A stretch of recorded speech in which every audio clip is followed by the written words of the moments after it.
السلام علیکم ورحمۃ اللہ وبرکاتہ۔ سالگرہ منانا یہ کیسا ہے؟ آج کل بچوں کی سالگرہیں منائی جاتی ہیں۔ دیکھیے، ویسے تو شریعت کی نظر میں یہ ایک قبیح رسم ہے، سمجھے، اس کا ترک واجب ہے، اور یہ سب کے سب فضول خرچیات ہیں، ان کی کوئی بھی اصلیت نہیں ہے۔ سالگرہ منانا ان کا ترک واجب ہے اور یہ قبیح رسم ہے، سمجھے نہیں؟ بلکہ اصل سالگرہ تو یہ ہے کہ انسان اپنی زندگی کا احتساب کرے، اپنے اعمال کا احتساب کیا جائے کہ میں نے کتنی اللہ تعالیٰ کی فرما برداری کی ہے زندگی کے اندر اور کتنی میں نے نافرمانی کی ہے، کہاں سے میرے پاس گناہ ہو رہے ہیں، کہاں میرے پاس اچھائیاں ہو رہی ہیں، تو تمام چیزوں کا احتساب کیا جائے۔ سالگرہ کے چکر میں نہیں پڑنا چاہیے۔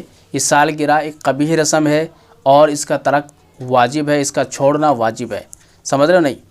اس طریقے سے اپنے اعمال کے بارے میں سوچے انسان کہ میرے اعمال کیسے ہیں، میں نے کتنے برے اعمال کیے ہیں، کتنے اچھے اعمال کیے ہیں، یا یہ اعمال مجھے جنت کی طرف لے جا رہے ہیں یا جہنم کی طرف لے جا رہے ہیں۔ تو ان چیزوں کی سالگرہ منائے، یعنی ان چیزوں کا حساب کرے اپنے اندر، سمجھے؟ ان چیزوں کو دیکھے کہ میں نے اپنے اعمال کتنے اچھے، میرے اعمال کتنے اچھے ہیں، کتنے مضبوط ہیں، اور میرے اعمال مجھے لے کے کہاں جا رہے ہیں، یعنی برائی کی طرف لے جا رہے ہیں یا اچھائی کی طرف لے جا رہے ہیں۔ تو ان چیزوں کی سالگرہ منائیں، ان چیزوں کی سالگرہ کریں۔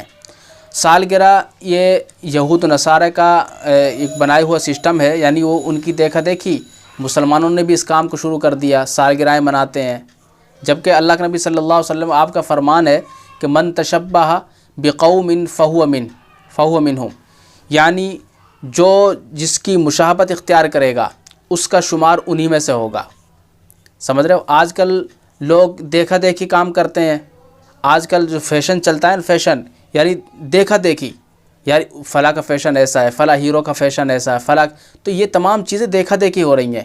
یعنی اللہ کے نبی نے فرمایا من تشبہ بقوم فہو منہم، جو جس کی مشابہت اختیار کرے گا وہ اسی میں سے ہوگا، ان کا شمار اسی میں ہوگا۔ اس لیے ان چیزوں سے بچنا چاہیے، اور یہ تمام چیزیں بیکار ہیں، ان کا ترک واجب ہے، یہ قبیح رسم ہے۔ اللہ تعالی ہمیں ہماری ان تمام چیزوں سے حفاظت فرمائے، اور یہود و نصارہ کی جو چال ہیں ان سے سب سے ہماری حفاظت فرمائے۔ جزاک اللہ۔ السلام علیکم ورحمۃ اللہ وبرکاتہ۔